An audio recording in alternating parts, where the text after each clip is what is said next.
Sa mga viewers natin dyan, sa mga naghahanap ng vintage or mga speakers na pangbahay or Japan surplus, ito yung Aiwa SX-S505 3-way bass reflex speaker system.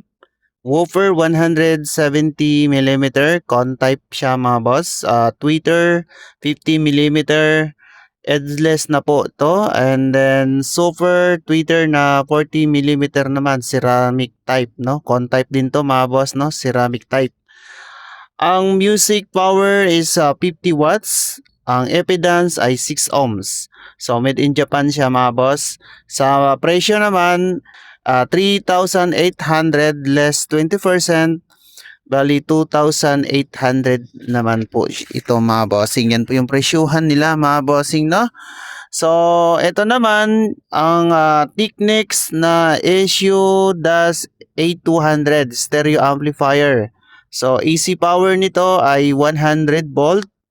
Ang power consumption 150 watts. Ayan, bali apat na speaker ang pwede dito mga bossing.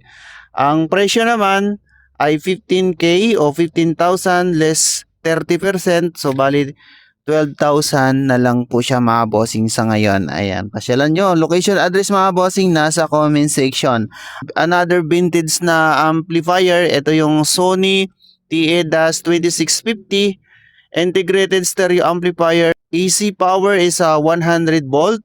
Power consumption 120 watts. Sa mga naghahanap ng ganitong amplifier, merong available dito mga bossing kay Japan Surplus Bigayan. Sa presyo naman nila, 7,500 less 20%. So bali 6,000 na lang siya mga bossing. Ayan po. So follow nyo rin ako mga bossing, no?